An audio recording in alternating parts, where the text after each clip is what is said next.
Harbor Point Station floated in the velvet dark, like a lantern in an endless cave. From a distance, it looked almost delicate. A web of rotating rings and needle-thin docking spines wrapped in the soft glow of traffic beacons. Up close, it was noise and motion, and thick recycled air. The clatter of boots and claws on deck plates, the susurrus of alien lungs pulling oxygen or methane or mixtures in between, the constant murmur of languages that had never shared a sky before humans built this place and declared it neutral ground. Coordinating all of it today was Malik Arendt, who would have much preferred to be arguing about tariffs. He stood in a glazed conference sphere near the station's core, Earth a bright star somewhere behind him, a dozen envoys and trade representatives hovering in the air as tinted hollows. His posture was tidy, his voice calm, but his thoughts moved 3 steps ahead of every conversation. Malik had learned early, growing up in overcrowded city blocks, that leadership was a balancing act between generosity and discipline. He carried that with him into every room. On one side of the hollow table, a Jovian refinery consortium was quietly trying to smuggle punitive clauses into a fuel-sharing agreement. On another, a Marine colonel half a system away was requesting heavier weapons along a disputed frontier. In the corner of his vision, status windows from Harbor Point's control deck scrolled by, handled by people he trusted, and the machine intelligence he still half did not. He did not see the dreadnought arrive.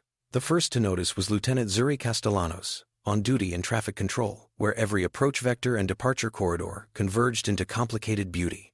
She was tracing the path of a lumbering ore hauler when one of her consoles flashed crimson, then locked into priority override. A mass shadow had dropped from FTL Transit almost on top of Harbor Point, its exit signature a glare across every spectrum. No standard request to dock, no identification handshake. Its weapons grid, at least, was in stand-down, but only because it had not yet powered anything.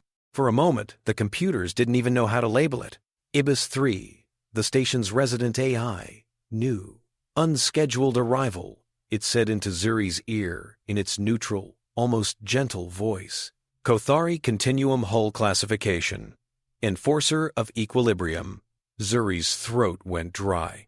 That name had haunted a dozen military simulations and worst-case scenarios. The Continuum liked to send that ship on demonstration tours whenever a lesser power needed reminding of where they fit in the galactic order. It was not supposed to drop out of warp within a few travel minutes of humanity's largest diplomatic node. Every human on Harbor Point felt their implants twitch as the station's threat protocols propagated. Doors cycled into security configurations. Hidden gun mounts along the exterior hull rose from smooth paneling like blooming metal flowers. In the conference sphere, all of Malik's side windows went red. He cut off mid-sentence, and the Jovian representative's protest died with him. "My apologies," Malik said. "We have an incoming situation. This session is suspended." He stepped back from the holotable and let the sphere's walls become stars around him. As his connection to Harbor Point's core systems deepened, data poured into his perception the dreadnought's tonnage, its exact position, the tightening arcs of smaller freighters scrambling to clear its emerging gravity wells. He tasted the sharp, metallic flavor of threat in his own nervous system. "Patch me to traffic," he ordered, "and to fleet liaison. Now." The station obeyed. By the time his image snapped onto Zuri's console, she had already cleared civilian corridors and rerouted 3 fragile freighters away from the newcomer's projected drift path. Rohan Seegers, Harbor Point's Marine commander, had put his people on alert and was walking the line between visible preparedness and provocation. The dreadnought did not hail. Then, in eerie silence, it moved. From slotted bays along its underside, hundreds of objects disgorged into the dark like pollen from a great metal flower. They spread in a neat geometrical lattice, each one igniting thrusters and sliding into prescribed orbits around the station. Zuri saw the pattern emerge and thought, irrationally, fireworks. Then she saw the mass readings, small, uniform. So many of them that the sensor display broke their icons into colored fog to keep the image legible. "Enforcer of Equilibrium is releasing pods," she reported, distractedly aware that her voice had gone too high. "Sub-ton mass, all on intercept trajectories with our perimeter. No declared intent. They've shut down their weapons," Rohan's voice said in another channel. "Shields are at minimum. If it's an attack, it's the strangest one I've seen." Malik watched the simulation. Each pod traced a smooth path inward. If untouched, they would drift to within docking range and cling to Harbor Point's outer skin. "Ibis," he said. "Analyze the pattern. Is it explosive coverage? Boarding vector?" "Negative," Ibis 3 replied. "Spatial distribution is ritual. Design geometry aligns with continuum ceremonial patterns, not military doctrine." Zuri's main board flickered, then stabilized as the first pods crossed her near-range threshold. Sensor beams probed their shells, reflecting off composite layers designed to damp scans. "Getting some bleed through," she said. "Thermal signatures. There." She stopped, staring. Her heart stuttered. "Lieutenant?" Malik prompted. "Organic," she whispered. "They're warm. They're alive." Every channel went quiet. "Define organic," Malik said calmly. He already knew, with the cold intuition that had served him his whole career, that whatever was inside those pods would change everything. He just did not yet know how. "Each pod houses a biosignature," Ibis reported. "Approximately 30% of standard human neonatal mass on average. Heartbeat analogs. Random movement. No detectable neural implants or drives. They are infants. Various species." The Dreadnought chose that moment to speak. Its transmission blasted across all public and private channels in system, because that was how the Kothari liked to do things. A single phrase, in their precise legal speak, translated and retranslated into every language on record. "By the authority of the Continuum, we hereby transfer to the primitive nurturer cult designated humanity all worthless biological liabilities in our custody. Their maintenance is beneath us. Their disposal, your problem." Then Enforcer of Equilibrium's engines flared, space folded, and the Dreadnought was gone. For several seconds after, no one did anything. On the station's habitat ring, an alien cook paused mid-stir, ladle hanging. In a viewing dome, a pair of children, one human, one from a methane world, turned their heads slowly toward the departing streak of light. On the observation deck of a virulent frigate anchored a respectful distance away, Ambassador Serev Thera-1 felt a cold knot of recognition form in their chest. The Continuum had done this before. They just never had done it to anyone quite like this. On Harbor Point's bridge, protocols finally caught up with disbelief. Alarms shrieked. Environmental systems prepared to seal off half the station. Rohan barked orders for Marines to gear up and secure every potential breach point. Malik could see the decision branching in front of him, like a luminous tree. He knew the stories, as Serev did. When Continuum client states fell short of quotas or deviated from doctrine, the Kothari took their excess young, the abandoned, the disabled, the inconvenient, and dumped them en masse onto the worlds of internal dissenters or external rivals. It was simultaneously punishment and spectacle. The receiving societies, unprepared for the resource strain and the moral shock, buckled. Riots, coups, famines. No civilization had ever integrated such an insult without tearing itself apart. This was not a barrage of kinetic weapons. On some level, Malik found himself wishing it were. Explosives were simple. You could point guns back at the hand that launched them. He took a breath. "Status of pods?" he asked. Zuri forced herself to focus. "Stable trajectories. Approaching outer hull. We can intercept with drones, redirect them into local orbit, or out of the system altogether." "Life readings?" Malik asked. "Some are faint," Ibis said. For the first time since its activation, the AI's tone carried something like distress. "Several are on the edge of viability. Environmental conditions inside sustainer fields will degrade if not supported." Outside, one of the pods spun slightly, and a tiny hand, or something like one, pressed feebly against the inner surface of a translucent panel before drifting away. In a hospital on Earth, long before he ever left atmosphere, Malik had once watched a doctor decide whether to resuscitate a child born far too early for their equipment. He remembered the look in the doctor's eyes when they chose to try anyway. "We can't know for sure they're not contaminated," Rohan said now. "Bioweapons. Sleeper agents." I can't recommend opening thousands of unknown biospheres on my station, Coordinator. Nor can I recommend spacing them, Zuri said hoarsely. She saw her younger brother's face in every biomonitor spike. Sir, if we push them away, many will drift into the gas giant's gravity well. The rest, we could place them in non-interactive orbit, Ibis suggested. Minimal exposure, minimal risk, minimal everything, Malik murmured. He saw worlds ignite in history files when they had accepted similar insults. He saw them crumble when they didn't. There was no safe answer.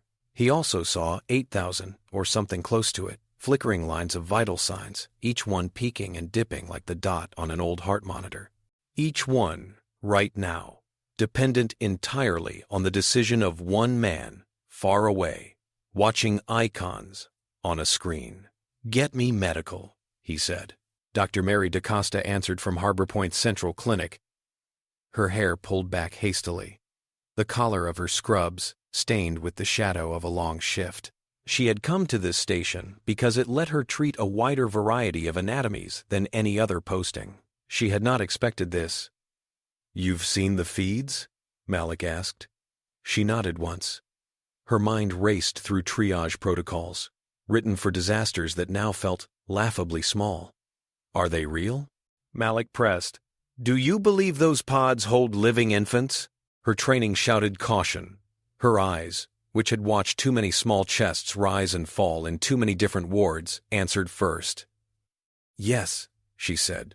"Whether they're entirely organic, engineered, or wrapped around some other payload, there are children in those shells. They're not faking those vital signatures." "Can we take them?" Rohan demanded. "All of them? Without crashing half the station's systems?" Mary frowned. She pictured medbays overflowing, oxygen scrubbers redlining, doctors and nurses collapsing in corridors. She pictured little alien faces pressed up against viewports, looking in at a world that had chosen not to open the door. "No," she said honestly. "Not without help. Not without overhauling our entire life support mesh on the fly. We'd need more staff, more space, more time," Malik finished. "Time we don't have."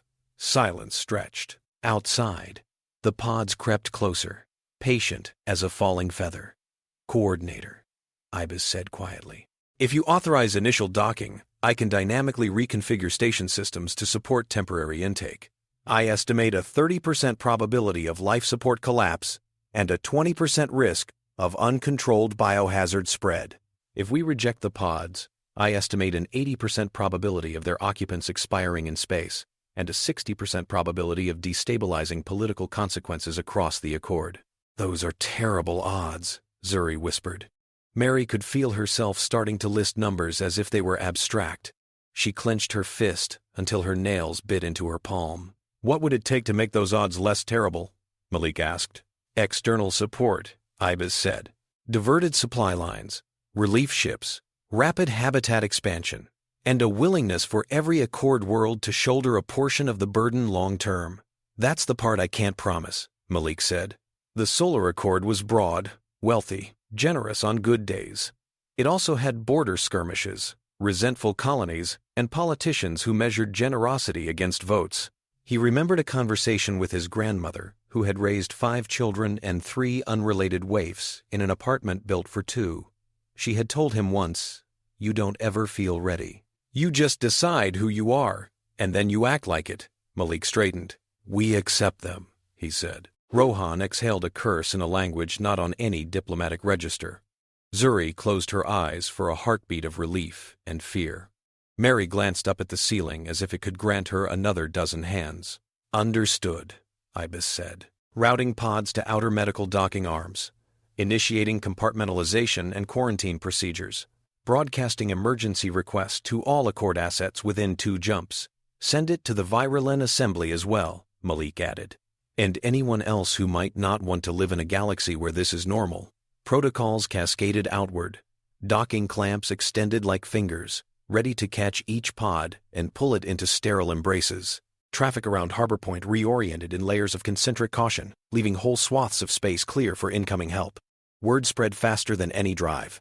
On a mining station orbiting a distant moon, a crew gathered around a flickering screen to watch the feeds, their faces tight. In a crowded city on Earth, people blinked away overlays from their daily feeds to see grainy images of alien shells spinning toward Harbor Point's hull. On the Vireland flagship, A Path Between, Serev Tharoon closed their eyes briefly and whispered a prayer from their childhood, though they no longer claimed to believe. Within minutes, the first pods made contact. They settled into the docking arms with soft, metallic thumps, magnetic locks engaging with practiced precision. Automated drones scurried over their shells, spraying decontaminants, scanning for exotic particles and hidden seams. Mary stood in the antechamber of the first conversion bay, a full med team behind her in rented hazard suits that still smelled of new polymer. On the other side of the transparent partition, one of the pods rested in cradle clamps, an egg about the size of a domestic washing machine, covered in continuum sigils. The vital signs streaming into her visor were unmistakable now. A tiny, chaotic heartbeat, erratic respiration, spasms of motion that did not match any known adult pattern. Her stomach knotted. "Ready?" Zuri's voice asked from the control booth. "Ready." Mary lied. The pod's upper half split along an invisible seam with a hiss of equalizing pressure. Cold vapor spilled out, curling on the deck. Through it, Mary saw a small shape writhing against restraint fabric, its skin a pale blue mottled with faint bioluminescent flecks. It had 2 arms, 2 legs, a head too large for its torso. Its eyes were fused shut along a vertical seam. A flexible tube ran from its mouth to a port in the pod's wall. "Cut the feed," Mary snapped, moving forward. Her gloved hands were steadier than she felt. "Get me a translator field." A gentle buzz filled the air as the room's software tried to recognize any patterns in the infant's keening whimpers. It found nothing. This was pre-language, raw instinct. Mary did not need words to understand. The small chest rose and fell too fast. The skin was cold under the glove. Whatever this species was, it was not meant to wake like this. "We've got you," she murmured, knowing the child could not meaningfully comprehend, but not caring. "You're here. Somebody sees you." In a sense, the entire galaxy did. Feeds from Harbor Point's emergency wards flooded public networks. Cameras, official and handheld, captured images of human staff racing alongside Virulent, volunteers, of corridors being stripped of decor to make room for gurneys, of cargo bays being built out into temporary nurseries, with a mismatched assortment of makeshift incubators. On one level, it was raw disaster coverage. On another, it was propaganda fuel in every direction. Early commentators were quick to label the act. A Continuum official, speaking from a safe distance, called it reallocation of defective assets. A human media pundit screamed about xeno-weaponization of children before they were escorted off a public forum. A quiet spokesperson for a small, distant world simply asked, "What kind of people do we want to be?" Malik was already answering that question.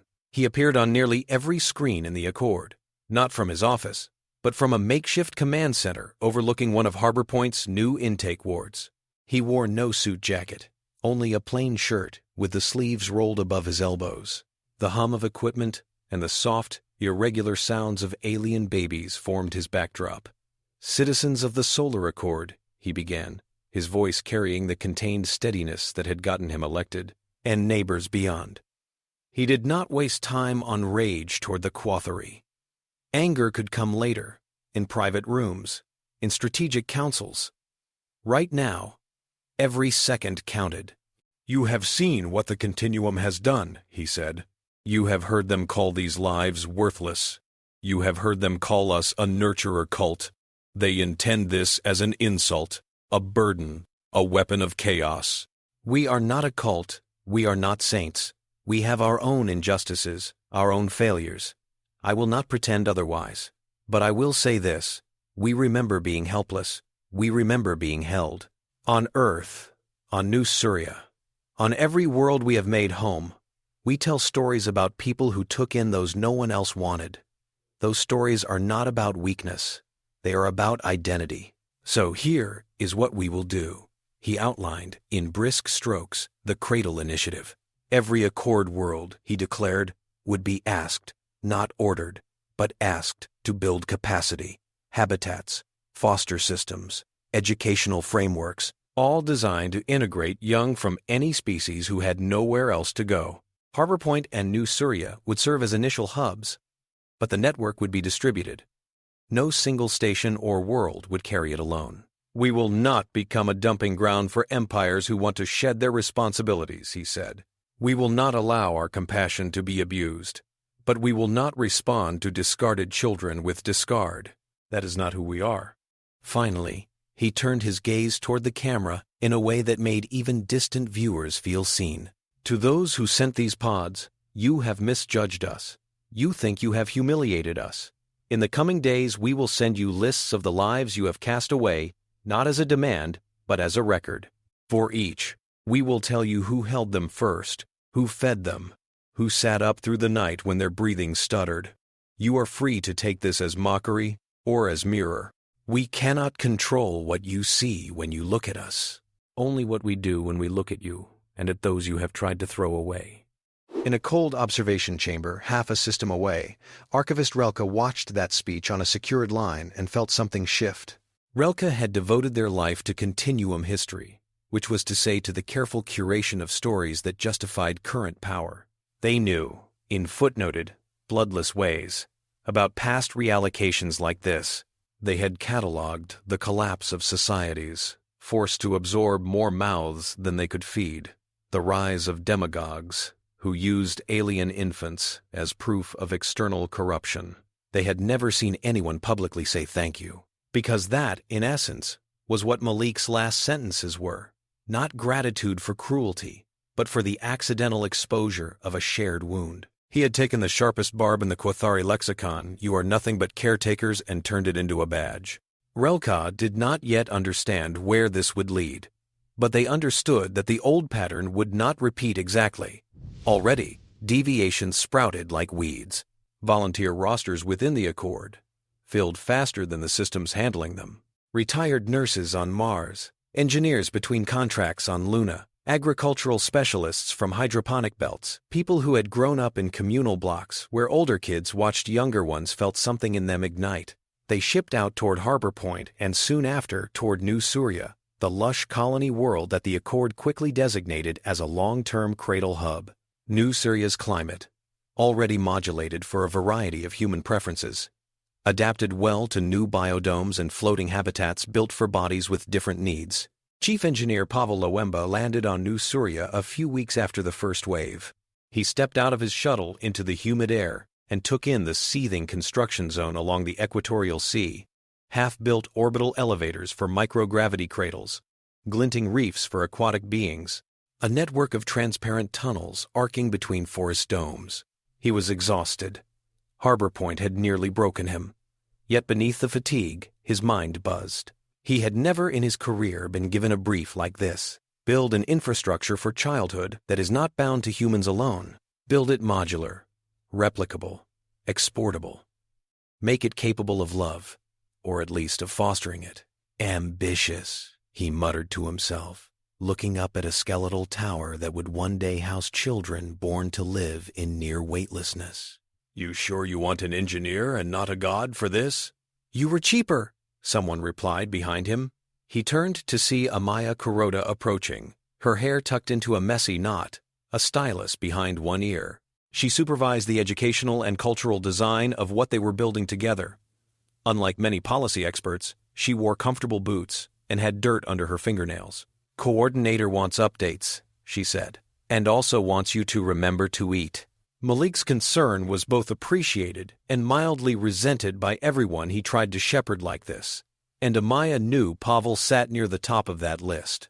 "I'll eat after I convince the Soil Reclamation Board to let me run 3 extra biocycles a day," Pavel said.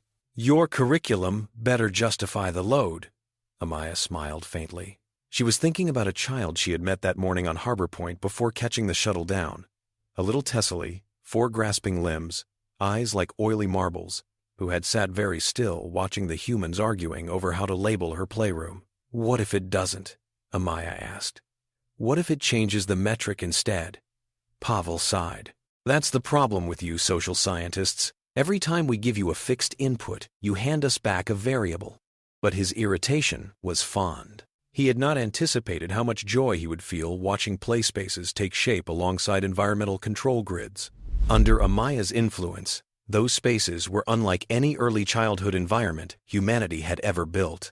They were layered, one corner for low-gravity tumbling under the watchful eyes of human and virulent caregivers, another with sound emitters tuned to frequencies comforting to species that navigated by echo. Wall panels could shift color and texture at a thought, responding to the preferences of whatever small creature pressed against them. Amaya's core idea was simple. The first stories you encounter matter more than almost anything else, so she filled the cradle with stories. Not just human fairy tales, though those were plentiful. She hunted down lullabies from collapsing continuum client worlds, folk tales from desert moons, myth fragments from methane nation refugees. Where there were no words, she made games.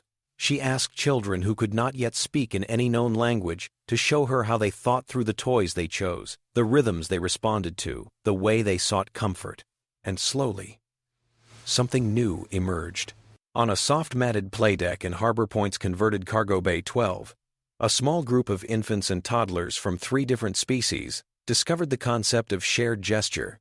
A tesserae who had learned to climb anything presented a toy to a much squishier, aquatic-inclined child and then, when it could not reach, pushed it closer and made a specific hand motion. The aquatic child responded with a rippling fin movement. A third kid, whose species had come with more appendages than any crib designer had expected, imitated both. Ibis 3, observing through ceiling-mounted sensors, flagged the pattern. It saw a proto-language forming, borrowing elements from each child's native tendencies and combining them into something mutually intelligible. Amaya named it the cradle cant and asked Ibis to help document without formalizing too soon. She wanted it to belong to the children first, not to linguists. By the time the oldest cohort reached adolescence, they were switching between human, standard, virulent tonal speech, shards of continuum legalese, and cradle cant with unconscious ease. They spoke with accents no original culture had produced. They thought in metaphors no single species would have coined. Cachette was among the first to do so. No one was exactly sure which world Cachette's genes had come from, because the Kothari had not included neat labels. Mary had pieced it together over years of lab work and observation. Certain neurological markers suggested a lineage favored in continuum administrative classes, only slightly tweaked. Physically, Cachette was slight, with slate-dark skin and subtle bioluminescent lines along the jaw and wrists that brightened when their heart rate rose. As a toddler, Cachette watched more than they joined in. Their gaze tracked people moving through the cradle's spaces with unnerving intensity, cataloging patterns of interaction. They seemed to sense when other kids were on the edge of starting or ending a fight and would drift into proximity, saying something in a mix of languages that diffused or redirected the energy. Amaya, observing from a balcony one day, realized with a chill that while most adolescents sought identity in opposition us versus them, Cachette seemed to seek it in connection. They did not erase differences. They threaded them. When Cachette stumbled upon the empathic resonance engine's test bay at age 13, it was almost inevitable. Pavel had been reluctant to greenlight the project at all. The first time Mary described the medical theory using field effect modulation to amplify and share affective states across a limited radius, he had said, "So, you want to build a feeling speaker." Mary had rolled her eyes. "I want to build an anxiety diffuser, with applications for kids whose nervous systems are wired to live on knife edges, and maybe later, a tool for helping traumatized populations understand one another. But for now, yes, a feeling speaker." They kept it small, tucked into a sublevel of New Surya's main cradle hub. Its emitters were delicately tuned, its safety interlocks triple-checked. In its earliest trials, it did nothing more dramatic than deepen the calm some children felt when a familiar caregiver was in the room. Cachette, drawn to the hum of energy and the concentrated presence of caregivers around the trials, stepped into a session one afternoon with quiet curiosity. They sat in the back, cross-legged, watching a group of younger children who had nightmares whenever the lights dimmed. "Come if you want," Mary had said then, glancing over. "You know the rules. You can leave any time if you feel weird." Cachette did not feel weird. They felt seen. As the engine warmed up, feeding on the gently stabilized emotions of Mary and a few others, Cachette sensed the air change. It was as if someone had turned up the volume on the subtle signals that normally whispered between bodies, the relax of shoulders, the deepening of breath. The frightened kids gentled. Their eyes stopped darting to the corners of the room, looking for imaginary pods slamming shut. They focused on the soft toy in front of them, on the caregiver's smile, on each other. Cachette's own chest loosened in a way they had not expected.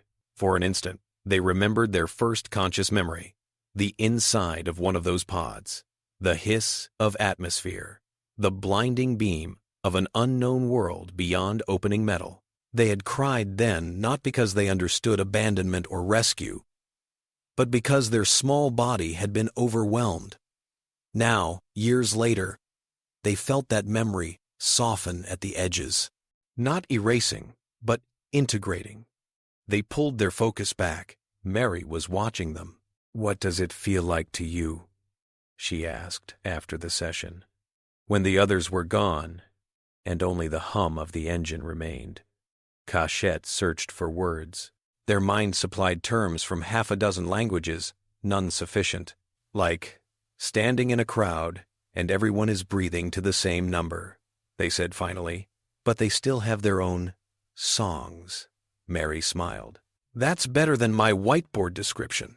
She logged their phrasing into her notes under a category she did not yet know how to name. Outside the medical wing, politics churned.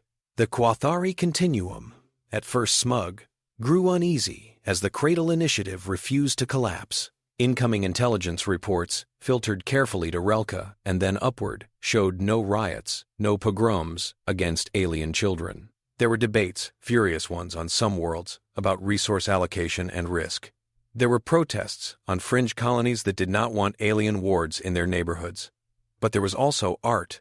A human singer from Ceres released a ballad about an infant reaching out from a pod and finding a hand. A Viralen poet wrote a cycle from the perspective of a child whose first word was the name of a station.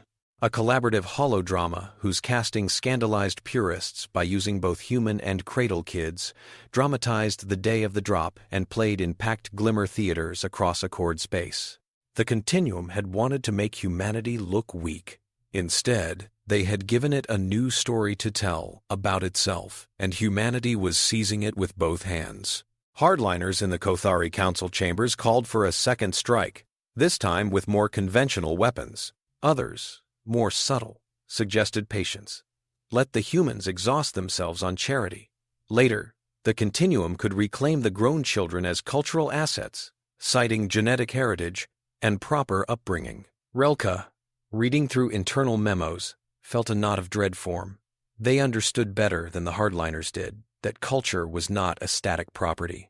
Once a child spent their formative years in another world, under another set of stars, they would never wholly belong to the old story again. Years passed. Harbor Point adapted. New Surya blossomed into a planet of playgrounds and policy think tanks. The Cradle Initiative normalized into budgets and calendar reminders and the background chatter of interstellar traffic. Children who had once fit into the crook of Mary's arm grew taller, some surpassing their human caregivers in height or number of limbs. They formed cliques, friendships, rivalries. They gossiped about tutors and security drills, and the oddity of having dozens of aunts and uncles made of different species. They did not forget they had been thrown away. The memory, for most, came not as a continuous narrative, but as flashes, the way light had stabbed their newborn eyes, the cramped press of pods, the faint echo of Continuum sigils glowing overhead. Cachette, more than most, held those memories as anchors. The older they grew, the more they felt a simmering anger that did not dissipate under Amaya's careful socio-emotional coaching. But it did not curdle into hate of the Quathari as a people. It aimed instead at a system that could make such discards feel inevitable. They pursued every scrap of information about their origin, piecing together a mosaic from genetic markers, second-hand Continuum manifest snippets, and Relka's careful, anonymous leaks. Those leaks, small files, deniable and encoded as bureaucratic detritus, hinted at a deliberate curation. Not just defective infants, selected ones. Certain neurostructures favored, others suppressed. Lineages known within the Continuum, for leadership potential, empathy, adaptability. The Kothari had not merely dumped random excess onto humanity's doorstep. They had, in their own twisted way, tried to turn their enemy into a long-term host for seeds they believed they could claim later. That revelation, once it circulated among the Mosaic Institute's inner circles, made several analysts ill. Jiro Amaishi, who split their time between diplomatic chambers and deep sessions with Mosaic's modeling staff, understood the strategic genius and terror in what the Continuum had attempted. If they'd done this to a weaker, more isolated power, Jiro said one late night in Malik's secure office, those children would have either died, been weaponized into terror symbols, or grown up hating the society that mishandled them. The Continuum could then swoop in decades later and offer them a home, turning them into loyal assets with a powerful grievance against their foster worlds. They gambled that we'd crack under the load or resent the kids enough to poison them against us. Instead, we built an identity around them.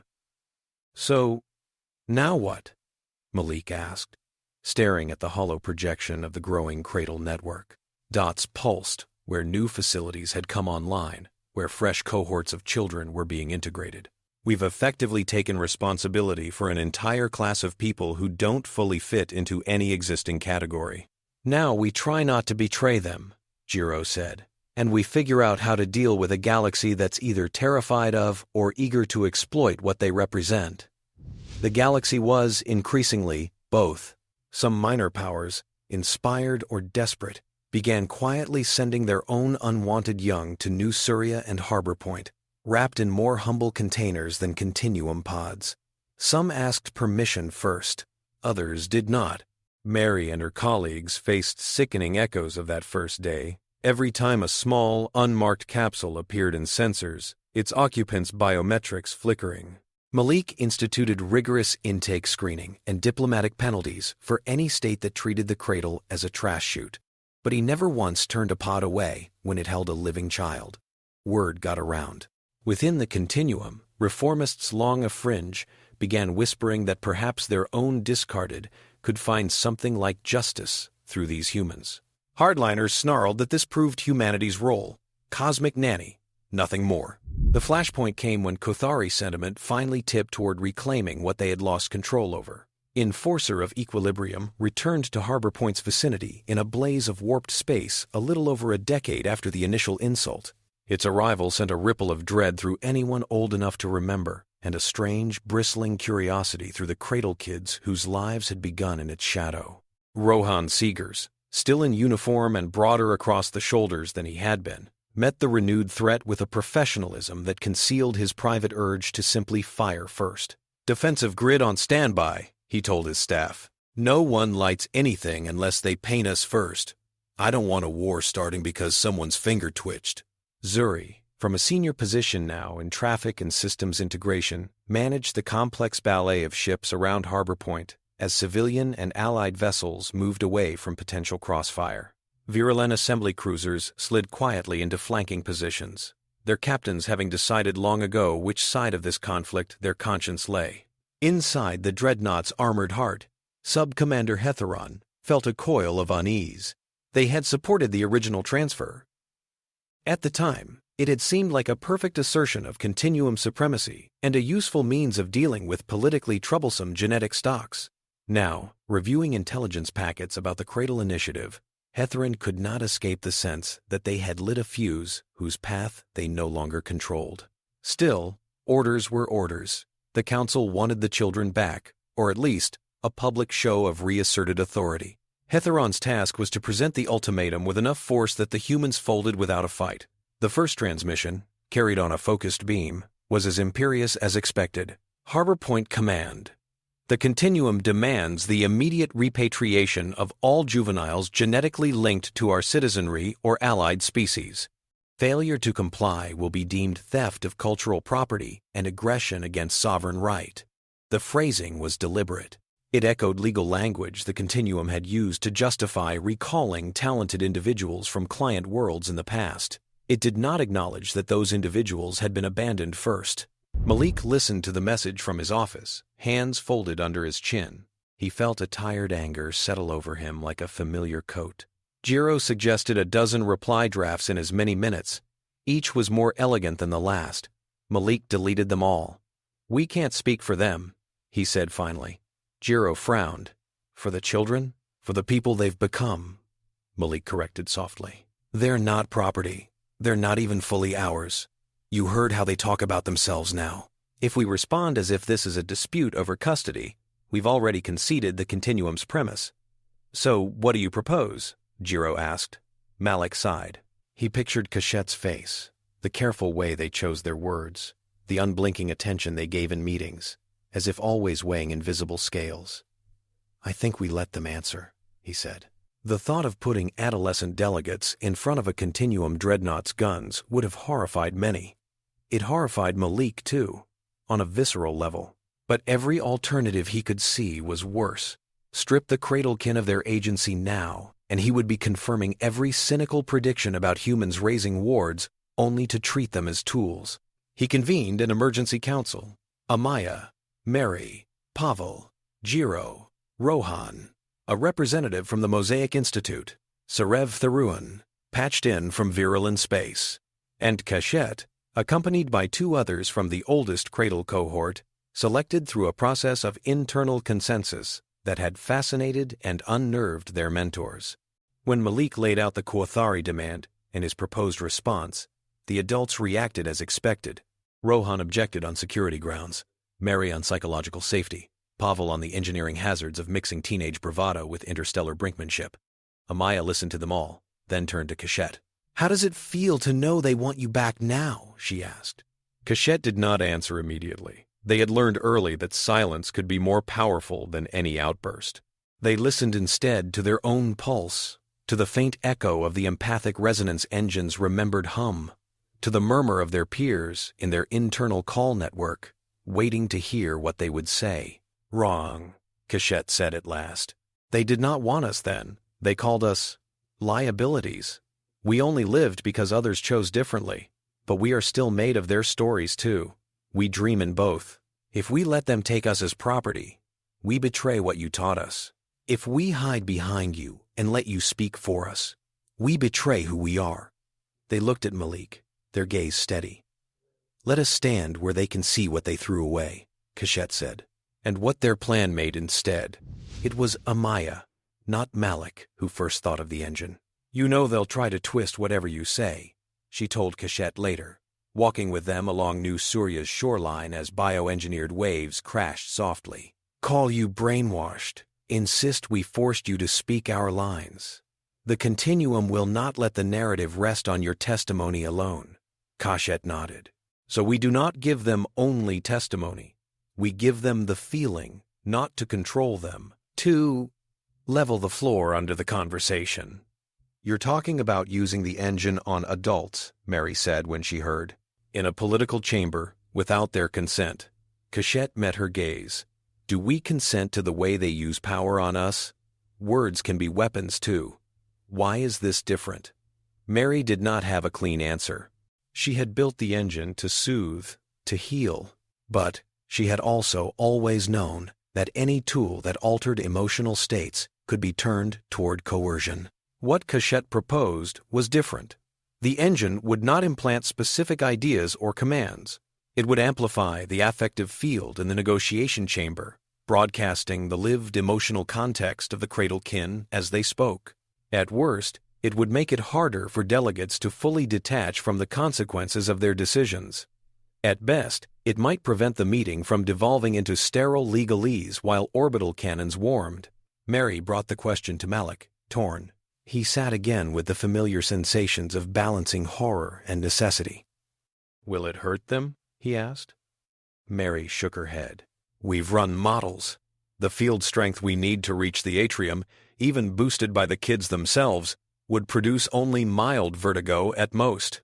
The real risk is ethical, not physiological. Ethical risks do kill people," Malik said quietly. "Just slower." He thought of all the grotesque forms of emotional manipulation that tyrants had used throughout history. Propaganda, sensory overload, isolation. Compared to those, an engine that forced you to feel a fraction of what your victims felt seemed almost just.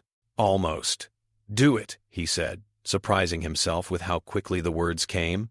With safeguards, with documentation, and we will answer for it after, one way or another. The day of the confrontation began with an ache behind Rohan's eyes. He stood in Harbor Point's armory before dawn, watching Marines file in to suit up. He checked seals, barked unnecessary orders, anything to keep his hands from shaking. On another deck, Zuri watched a slow, tense exodus of non-essential civilian traffic. Her systems mapped firing arcs and no-go zones, painting the space around Harbor Point into concentric circles of risk. In the Cradle Hub, Cachette and their cohort prepared in a different way, by sitting cross-legged in a circle, hands or equivalent appendages joined, breathing together. Amaya sat with them, not as leader, but as witness. The empathic resonance engine hummed below, ready to take whatever they offered and spread it like a low, insistent note through the station's main diplomatic atrium. Malik walked there alone. He passed crews welding reinforcement plates into bulkheads, medics setting up overflow bays, volunteers from half a dozen species staring at him with hope and fear mingled so tightly they were indistinguishable. He carried their faces with him into the atrium. The space had been designed for awe. Its high, transparent dome framed the stars. Floating platforms could rearrange themselves to accommodate dignitaries of vastly different sizes. Today, those platforms formed a ring. On one arc, Continuum representatives, armored in ritual carapaces, their bioluminescent markings dim with restrained anger. On another, Malik, Jiro, Seraph Theruan, and other Accord and Assembly envoys. Between them, a smaller platform, currently empty. Malik took his seat. He felt a faint vibration under his feet as the engine spun up. Hetheron appeared as a towering hollow from the dreadnought, scaled appropriately so they loomed over the Kothari delegation, but did not dwarf the room. Their voice, when it came, was controlled. "You have been given time to consider our terms," Hetheron said. "We expect your compliance. Do not force us to demonstrate our displeasure to all present." On cue, external cameras transmitted a view of the dreadnought's weapons capacitors slowly charging. Corvani ships in the midfield adjusted their positions, nosing like sharks tasting blood. Vireland vessels moved as well, interposing their hulls where they could enough to signal commitment, not enough to startle trigger fingers. "The children you claim," Malik said, "are citizens under our care. They are not property. They will speak for themselves." At his nod, the central platform rose. Cachette stepped into view, flanked by two other cradle kin, a Taselli, gangly with early growth, and a broad-shouldered youth with delicate sensory fronds on their temples. They looked young and older than their years, all at once. Murmurs rippled through both delegations. Some Kothari showed a flicker of something like recognition around their features. Others turned their gazes away, as if confronted with ghosts. Cachette took in the scene in a single, slow sweep, their heart-hammered, bioluminescent lines along their jaw pulsing. Through the subtle interface woven into their clothes, they felt the engine's presence like a pressure behind their sternum. They spoke first in a constructed hybrid tongue, knowing that IBIS and the engine's bandpass filters would translate. "We stand here because you would not hold us when we were small," Cachette said. "You put us in the dark and threw us at strangers. Those strangers chose to open their arms. We remember both." The engine took the tight knot of fear in Cachette's stomach, the enduring ache of abandonment, the grounded warmth of being cradled by alien hands, and let it bleed gently into the air. The Continuum delegates shifted, eyes widening. On some deep limbic level, they felt the echo of what it had been like to be in a pod, breathed through underdeveloped lungs, touched for the first time by people whose skin did not share their texture but whose care did. "This is inappropriate," one Kuthari snapped. "Emotional manipulation in a legal forum is... living with the consequences of your laws is emotional." Jiro cut in softly. "You are simply not used to feeling it." Hetheron's holographic image flickered as signals between the dreadnought and the station adapted to the subtle interference. They could feel something too, faintly, and it unsettled them. But they pushed the sensation aside.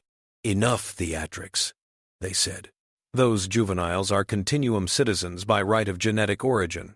They have been corrupted by foreign indoctrination. Return them, and their rehabilitation will be handled internally. Cachette's lips curled. You call what you did to us internal handling? They asked, switching effortlessly into pure continuum speech now, their accent both familiar and disturbing in its hybridity. You tore us from worlds that did not even know we existed and sent us off as curses. If you had wanted us as citizens, you could have kept us. You did not. The engine ran hot for a moment, translating Cachette's tightly controlled anger into a high, prickling tension along everyone's skin. Release the children from your control, a Corvani envoy interjected, seizing an opening, or others will assume your program is a cover for breeding loyalists from our discarded stock. So speaks a power that has used its own youth as shield walls, Seraph murmured, not bothering to disguise the disdain. The atrium's temperature seemed to drop. Outside, weapons charged a fraction more. Sensors jittered as watch officers on all sides misinterpreted micro-gestures as potential prelude. Cachette felt the spiraling inevitability. They had grown up on stories of wars that had started like this, in rooms consecrated to peace, when a single phrase or movement tipped nervous systems over the edge. They sensed, too, the kids back on New Surya watching through their feeds, tiny hands clutching each other's. They felt the weight of being the first generation asked to stand between empires and say no. They took a breath. Then they did the single most reckless thing Mary's engine logs would record. They stepped closer to the platform's edge and pushed. Not physically, emotionally. They loosened the careful containment they had maintained around their own memories and let the engine draw them in fully. The atrium filled with the sensory echo of that first waking, metallic cold on bare skin, the thin rasp of a respirator not designed for comfort, the vastness of black beyond pod walls. Then, layered over it, the warmth of arms, human, virulent, other lifting them, the soft murmur of words they could not understand at the time, but later learned meant, essentially, you are safe, you are wanted. It was not a command. It did not say, love the humans, or hate the continuum. It simply made it violently difficult to deny that throwing infants into space had consequences beyond political theater. Kuthari delegates flinched. One pressed a hand to their chest. Corvani envoys, who prided themselves on being above such sentiment, looked briefly nauseated. Even hardened human politicians, used to compartmentalizing, blinked away tears. Hetheran snarled. Cease your assault, they barked, even as their own stomach twisted, remembering their sibling, who had been labeled defective and quietly vanished when they were young.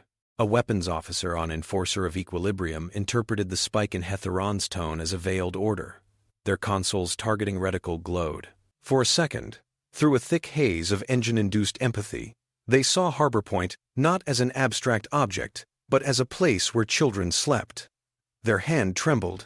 In the Corvani flagship, a junior tactical aide misread a sensor glitch as an incoming shot. Training in fear screamed. Fire, preemptively. Honor demanded retaliation. Their superior, also feeling the engine's echo via relay, slammed a hand down on their wrist, just in time. On Harbor Point's bridge, Rohan watched a dozen bars on his display lurch toward critical. Stand down, he told his gunners. They haven't fired. Not yet. Not unless I tell you they have. He prayed no one on the other ships would be less disciplined. Cachette's voice cut through the crackling tension. If you kill them to reclaim us, they said, looking directly into Hetheran's holographic eyes, you prove that we are only objects to you. You will teach every child watching that their worth is measured in how useful their suffering is to your pride. The engine carried their disgust, their grief, their fierce protectiveness of self and peers. And you, Malik added on an open channel, his voice steadier than he felt as he addressed not just the Kothari, but every listening vessel, should know what will happen if you choose that path. We will defend ourselves. We will destroy whatever tools you bring to that fight. But we will not answer massacre with massacre. We will do something worse to the part of you that made this seem acceptable. We will dismantle the stories you tell that make it easy to throw your children away. Relka, listening from a continuum observation node, understood immediately what he meant. Not physical extermination, but narrative annihilation. Exposed atrocities, reinterpreted rituals, the targeted unraveling of belief structures that had underpinned continuum authority for centuries. For a culture built on mythic inevitability, that was a more profound threat than any lost ship. Something in Relka snapped, not in the sense of breaking, but of aligning. They had spent a lifetime maintaining the continuum's self-image. Now, in a moment of rare defiance, they used that expertise to do the opposite. They pulled up obscure legal frameworks, half-forgotten clauses about voluntary diaspora, and pushed an emergency override through internal channels that declared any attack on beings who claimed dual heritage and self-determination a crime against continuum. Cultural continuity. The override carried just enough procedural weight to make cautious fleet captains hesitate. Hetheron's own console flashed with warnings. The dreadnought's weapon locks, primed to snap fully online, suddenly tangled in red tape. "We are not authorized to begin hostilities under these conditions," an internal systems voice informed them blandly. Outside, power spikes leveled. Corvani captains, seeing undefended continuum flanks, briefly fantasized about opportunistic strikes, but found their crews uncharacteristically reluctant. The engine's echo had reached them, too. The stalemate held.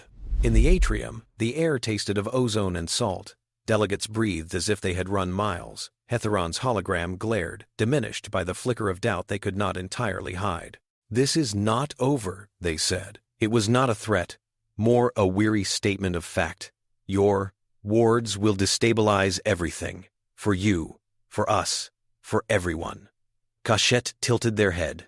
"Then perhaps everything needs destabilizing," they said. "So we can build something where no one does to others what you did to us."